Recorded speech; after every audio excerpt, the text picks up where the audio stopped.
Kevin Costner thinks all good sports movies should follow this one rule. Kevin Costner knows sports movies, having starred in several of the genre's best and/or most successful. Baseball is of particular interest to the actor, as he has played baseball players in Stealing Home, the sizable hit Bull Durham, the even bigger hit Field of Dreams, Sam Raimi's For Love of the Game, and the heady drama The Upside of Anger. Additionally, Costner appeared in the cycling film American Flyers, the golf film Tin Cup, the football film Draft Day, and the water polo film Waterworld. Kidding, Waterworld does not actually include any water polo, but there was some wild stuff that happened on the movie set. Even when done poorly, sports movies can be inspiring and exhilarating. There is something comforting and reliable about the genre. Even if a sports movie boasts a predictable story about an underdog athlete, a sports team overcoming incredible odds, or a well-worn tale of an egotist champion humbled by real life, audiences are going to feel good on the way out. For American audiences, it may help if the sport in question is baseball, a sport that has become inextricably linked with the country, despite not having been invented here. There is something wistfully pastoral and patriotic about American baseball movies. And no one knows more about being wistfully pastoral and patriotic than Kevin Costner, a man who built his career and public image on American westerns and sports movies. Back in 2014, Costner spoke with Collider about his then-new film, Draft Day, an Ivan Reitman film about the drama that takes place behind the scenes during the NFL's annual player draft.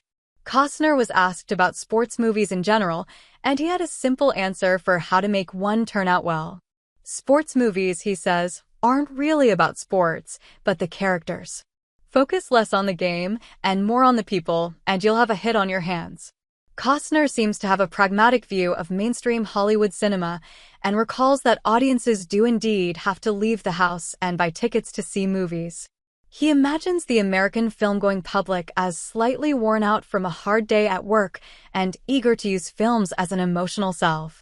As such, long speeches about the technical aspects of sports won't do. There needs to be something, Costner feels, for an audience member to connect to beyond the minutiae of the game itself. He said, "I think if you want to make a good sports movie, you've got to cut down on the sports. You have to make it about people. You can't try to impress people with your knowledge and the X and O's and all the details and the technicalities. See, we know about the sport. You gotta know that people are going to sit down. They will have gotten babysitters. In certain instances, they're going to be like, 'Why are you dragging me to this movie?' And then what happens is you have to conduct scenes that can speak to that person."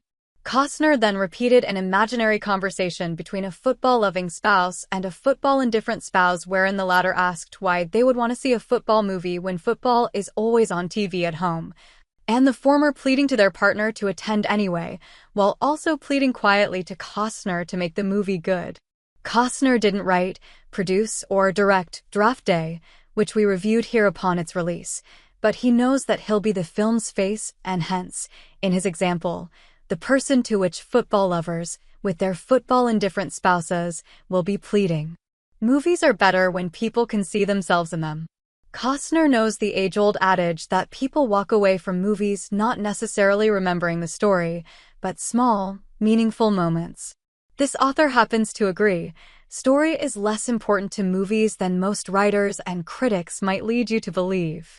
Audiences typically fall in love with movies because of their characters, small emotional climaxes, or even a general tone, not necessarily because the story was terribly unique or clever. To underline that point, Costner said, "That's when movies are always going to be at their best. It's when they are about moments, and I've said before, the smallest gesture that maybe you never ever forget. There are too many movies that we see that we can't remember one thing from them. Sometimes the thing you remember is the wink. If you can orchestrate a movie where we remember wanting to have a catch." Costner then pointed out that the big emotional climax of his hit film, Field of Dreams, wasn't a big game, an action chase, or a fistfight, but a moment wherein a son asked, "Dad, do you want to have a catch?" It's about playing ball with someone you care about, not who triumphed in a massive conflagration. At that moment, Costner said of Field of Dreams, we all broke over a single line. Because why? Not because we all wanted to play baseball, but we've all had a life where things have gone unsaid in our life to somebody we actually really love. For Costner, that makes a film more emotionally honest than a mere victory. He believes in people over points.